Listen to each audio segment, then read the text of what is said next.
Hello ទាំងអស់គ្នាថ្ងៃនេះខ្ញុំមកសាកជាមួយនឹង matcha ថ្មីដែលខ្ញុំបានទិញពី Costco ម្សិលមិញកញ្ចប់ប៉ុណ្ណឹងគឺទម្ងន់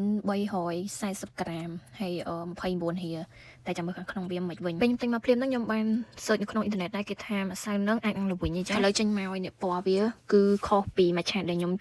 ទិញពី Amazon ប៉ុន្តែក្លិនវាឈ្ងុយ matcha ដូចគ្នាឥឡូវយើងចាំមើលពីរសជាតិវាវិញដូចនៅក្នុងអ៊ីនធឺណិតគេថាហើយម្សិលមិញហ្នឹងខ្ញុំក៏បានទិញទឹកដោះគោអ៊ុតមីលនេះមកប្រើដែរដោយសារខ្ញុំឮថាmatcha ហ្នឹងដាក់មកអ៊ុតមីលឆ្ងាញ់តែខ្ញុំជាមនុស្សអត់សូវចេះញ៉ាំរបៀបអ៊ុតមីល almond milk អីហ្នឹងទេចេះតែញ៉ាំទឹកដោះគោធម្មតាអញ្ចឹងចាំមើលថាមិនវិញ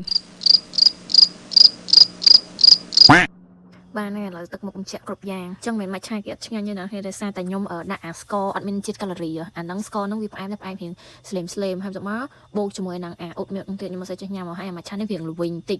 វាឆ្ងាញ់ដែរប៉ុន្តែវាល្វីងឥឡូវមកធ្វើ matcha មួយទៀតប៉ុន្តែដាក់ដោះគោធម្មតាដាក់ស្ករធម្មតាវិញហើយនឹងដាក់ម្សៅ matcha 3ក្រាមទេ